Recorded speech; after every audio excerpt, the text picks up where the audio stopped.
একটু তো অবাক অনেকেই হয়েছে, কাকি এটা তো আম খাইতেছি, মানে আমের মতন একটা টেস্ট। স্ট্রবেরি ফ্লেভার আছে, তো হ্যাঁ ওটা স্ট্রবেরির মতনই ফ্লেভারটা। মানে আঙ্গুরের অনেক জাত আছে, আসলে আমরা তো নতুন, মানে বাংলাদেশে আঙ্গুর চাষটা আসলে নতুন, তো এই কারণে বুঝতেছি না। এটার প্রায় বাংলাদেশে কালেক্টেই আছে 100-র উপরে জাত অনেকের কাছে, আমার কাছে নাই। আমি কেবল 25 থেকে 30টা জাত কালেক্ট করছি। তো এর মধ্যে 5-7টা জাতে হইলো বাণিজ্যিক ভাবে বাংলাদেশে করা সম্ভব। আঙ্গুর চাষ এটা আমাদের এলাকার লোকজন দেখে বলছে এগুলো টক হবে। দোকানে যখন কীটনাশক থেকে যাইতাম তখন ওর দোকানদারা বলতো এইগুলো বুয়া, টক হবে, বাংলাদেশে আসলে আঙ্গুর মিষ্টি হবে না। আসলে এই ধারণাটা সম্পূর্ণ ভুল প্রমাণিত করছি। এখন খায়া কয় মাশাআল্লাহ ভালো, বাংলাদেশের সবই সম্ভব, শুধু যত্ন করলেই হয়। অনেক পরিশ্রম করছো তুমি। বাগানটা হচ্ছে আমার শখের বিষয় ছিল ছোটকাল থেকেই। তো ওই থেকেই আমি যখন করোনাকালীন হলো তখন বিশেষ করে তখন ঝুঁকা পড়ছি বেশি, মানে বাগানে তখন কাজ ছিল না, অফিস আদালত বন্ধ ছিল। তখন আমি অনলাইনে দেখলাম বাগানের প্রতি ছিল আগে থেকেই, তো অনলাইনে দেখলাম বাংলাদেশ আঙ্গুর চাষ করে, আঙ্গুর আনার বিভিন্ন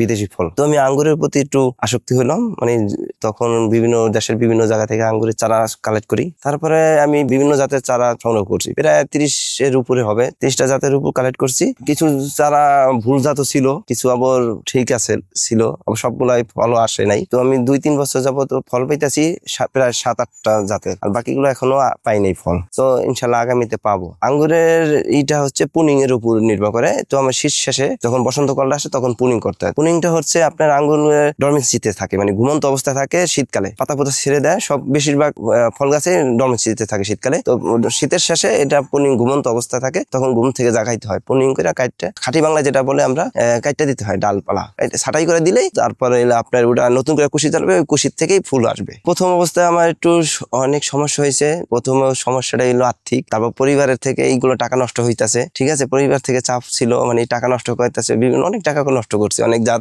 এলোমেলো জাত দিছে, সবাই তো আর ভালো জাত হয় না, পরীক্ষামূলক যে জাতগুলা সেইগুলো আমার কালেক্ট করতে অনেক টাকা নষ্ট হয়েছে। কৃষি সেক্টরটা অনেক বড় একটা সেক্টর, এই সেক্টরে আমি এখন মনে উপলব্ধি করতেছি চাকরি না করে যদি আমি কৃষি সেক্টরটা বড় করে করতাম, মানে আমি যদি ওটা নেশা বা পেশা হিসাবে দেখতাম, তাহলে আমার মানে আরো ভালো করতে পারতাম আমি। এটা হচ্ছে বাইকুনুর, আর আতিকা, তারপর সবুজ মিষ্টি, তারপর মন্ডুরু, ডিকসন, তারপর ব্যালেস, লোরাস, এগুলো আমার ফল কালেক্ট সংগ্রহ করা শেষ হয়ে গেছে। প্রত্যেকটা আঙ্গুরের মিষ্টি, কিন্তু এক রকম টেস্টের দিক দিয়ে একটু তারতম্য আছে, মিষ্টি সবগুলো একই। তবে বাংলাদেশের সবচেয়ে বেশি ফলন হচ্ছে ব্যালেস, বাইকুনুর, একলো, এইগুলোই ফলন বেশি হয়েছে। মানে এগুলো বাণিজ্যিক ভাবে অনেকেই চাষ করতেছে।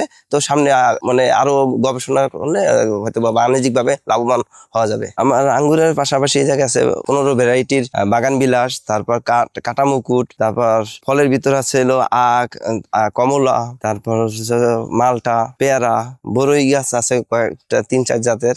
সবচেয়ে বেশি ভালো লাগে যখন ফুল ফল হয়, তখন ভালো লাগে।